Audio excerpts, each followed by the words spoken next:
Tema 4. Pidan, busquen, llamen. Lucas 11, versículos 9 al 13. Pues yo os digo, pedid y recibiréis, buscad y encontraréis, llamad y os abrirán, porque todo el que pide, recibe, el que busca, encuentra, y al que llama, le abren. ¿Qué padre entre vosotros, cuando su hijo le pide pan, le da una piedra? ¿O si le pide un pez, le va a dar una culebra? ¿O si le pide un huevo, va a dar un escorpión? Pues si vosotros, siendo malos, sabéis dar a vuestros hijos cosas buenas, ¿cuánto más el Padre del cielo dará el Espíritu Santo a los que se lo pidan? Yo os digo, cuando nuestro Señor Jesús se dirige a nosotros, lo hace asegurándonos que es Él quien lo dice. De Él emana su voz y con autoridad la imprime con poder en nuestras almas.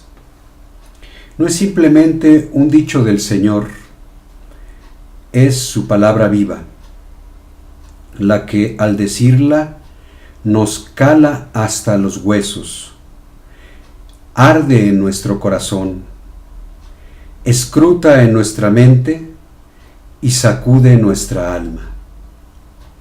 Él es el único que no toma la palabra como lo haría cualquier ser humano. Él dice su palabra y al decirla, la crea en nuestro interior. Somos nosotros quienes elegimos tomarla o rechazarla. Al decir su palabra, la inicia con un yo personal. Es Él. No es otra persona humana quien lo dice, sino el mismo Dios hecho humano, quien dice su palabra para revelarse a sí mismo a quien tenga un corazón dispuesto a escuchar con fe. Como dirían los discípulos en otro mensaje, cuando Jesús calma la tempestad y se preguntan entre sí, pero en realidad para sí mismos, demostrando un temor reverente ante su persona. ¿Quién es este que hasta el viento y las aguas obedecen? El mensaje de este evangelio se divide en 3 partes. Primero, el camino que Dios nos ofrece, es decir, la vida eterna. Segundo, el camino que el ser humano ha elegido, es decir, el pecado. Tercero, lo que Dios nos brinda en su camino para llegar a Él, es decir, el Espíritu Santo. El camino que Dios nos ofrece, la vida eterna. La primera parte habla del camino que Dios nos ofrece, es decir, el de la vida eterna, a través de los siguientes verbos imperativos: pedid, buscad, llamad. ¿Quién es el que pide? El que necesita. Solo aquellos que aceptamos ser necesitados de Dios seremos los que le pediremos a Él. Quien no acepte ser un necesitado, ¿para qué pedirá? Si él cree conseguirlo por su propia cuenta y riesgo, por sus propios méritos y esfuerzos, si él cree que todo le está permitido y no existe límite alguno para sus deseos, pues cree en la autosuficiencia moral de su propia persona, sistema o cultura. Es un Dios para sí mismo. ¿Quién es el que busca? Aquel que aún encontrando no termina de buscar, porque se reconoce criatura, despojada de la vida divina, pobre de espíritu. Se sabe humano y anhela lo que solo Dios puede dar. Aquel que ha dejado de buscar, ha dejado de sentirse criatura, ha dejado de anhelar la vida divina porque ya no cree en ella.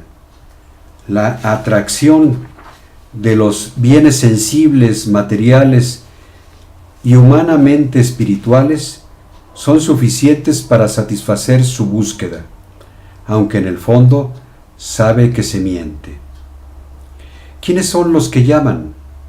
Aquellos que buscan desesperadamente, pero que no han perdido la esperanza. Aquellos que piden clamando y gimiendo, pues tienen hambre y sed de justicia. Puesto que el Señor aún no se ha presentado en persona ante ellos, y se han dado cuenta de la importancia central que esto tiene para su vida. Son los que más necesitan de Dios y los que más afanosamente lo buscan, pues son los pobres de espíritu, los despojados de la vida divina y que saben que la habrían perdido de no haber existido una intervención muy especial de la gracia de Dios y de la persona de nuestro Señor Jesús a su favor. Los que llaman son los salvados, los que apenas empiezan a darse cuenta del por qué y del para qué han sido salvados. Cada imperativo se manifiesta en un grado de conciencia de nuestra fe y en el pecado que hemos vivido, y también se presenta como ciclos en el camino de unión con Dios. Los que piden están purificándose de su ateísmo en pensamiento, palabra, obra u omisión. No importa que sean creyentes, su fe es humana. Apenas empiezan a pedir como hijos necesitados de su Padre, no desde las costumbres o ritos de su fe, sino desde la ausencia de nuestro Padre en su corazón. Los que buscan están siendo iluminados por la gracia, su fe está siendo transformada de humana en divina, debido a que se reconocen criaturas y aún no se sienten dignos hijos de Dios, pero lo son. Por eso su autoestima es humana. Todavía no es una autoestima espiritual, aunque ya comienzan a creerlo y a confiar en ello. Los que llaman van experienciando su salvación en unión con Dios, desde que se reconocieron despojados de la vida divina y luego se sintieron indignos de su filiación con el Padre, hasta que finalmente entraron en la humildad de pertenecer a la familia de Jesús, porque todo el que pide, recibe, el que busca, encuentra, y el que llama, le abren. El camino que el ser humano ha elegido, el pecado. La segunda parte del mensaje se refiere al camino que el ser humano se ha elegido, es decir, el pecado, y que responde a las siguientes preguntas. ¿Qué padre entre vosotros, cuando su hijo le pide pan, le da una piedra? ¿O si le pide un pez, le va a dar una culebra? ¿O si le pide un huevo, le va a dar un escorpión? Son alusiones directas a nuestros pecados. Mediante la ironía, el Señor nos confronta, pues pareciera que ninguno de nosotros se atrevería a alimentar a su hijo con una piedra, una culebra o un escorpión. Pero la historia parece contradecirlo. Desde que nuestros primeros padres se negaron a hacer la voluntad de Dios, sembraron en sus hijos el derecho a elegir incluso el mal para su descendencia. En lugar del pan y el huevo, en lugar del pan, el pez y el huevo, que representan los alimentos necesarios para el sustento humano, se eligió la piedra, la culebra y el escorpión, que representan las armas para someter a la humanidad mediante la violencia, el miedo y el veneno, es decir, la mentira. Todo pecado proviene del pecado original, que condiciona a la naturaleza humana hacia el mal. San Ignacio de Loyola describe el estado de ánimo que crea el mal y lo resume en una palabra: desolación. Porque cuando estamos en desolación, somos capaces de causar un daño moral y material. Realizamos una injusticia innecesaria, causando un sufrimiento inmerecido a otras personas y a nosotros mismos, debido a que la desolación toca nuestras heridas más profundas con la intención de volverlas a abrir, manteniéndonos como víctimas, culpando a los demás y justificando nuestra maldad. El pan que nos lleva a compartir el banquete de la vida es rechazado por la violencia de la piedra. El pez que nos invita a confiar en la riqueza de la naturaleza si la cuidamos, la sustituimos por la culebra depredadora que nos engaña creyendo que la creación se cuida a sí misma y no tiene límites. El huevo que nos descubre el secreto de la creación, cuando respetamos su orden, lo cambiamos por el veneno de la mentira que intoxica cuerpo, mente y corazón. Lo que Dios nos brinda en el camino para llegar a Él, el Espíritu Santo. En contraparte a la desolación está la consolación. Siguiendo el pensamiento de San Ignacio de Loyola, la consolación viene por el Espíritu Santo. Es un estado de ánimo que crea la gracia de Dios de manera gratuita y sin causa humana. Por eso, cuando estamos en desolación, podemos, con un acto de esperanza, recordar cuando estuvimos en consolación y confiar en que ésta regresará si resistimos al mal con el bien. Esto último pertenece a la tercera parte del mensaje. Pues si vosotros, aun siendo malos, sabéis dar a vuestros hijos cosas buenas, ¿cuánto más el Padre del cielo dará el Espíritu Santo a quienes se lo pidan?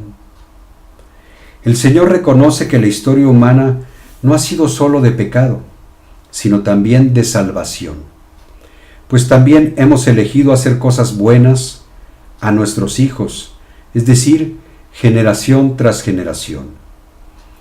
Y ese bien ha sido elegido cuando hemos pedido el Espíritu Santo a nuestro Padre, aunque no haya sido plenamente consciente, es decir, aunque haya sido pedido desde una fe humana, pidiendo por el amor o por cualquiera de sus virtudes. De nuevo viene el recordatorio del camino que nos ofrece. Pedid, buscad, llamad, porque así se nos dará. Lo encontraremos y se nos abrirá la salvación. Pero el énfasis está en el pedir el Espíritu Santo, puesto que nadie puede atravesar el camino que nos ofrece si no nos elige Él mismo mediante su Espíritu.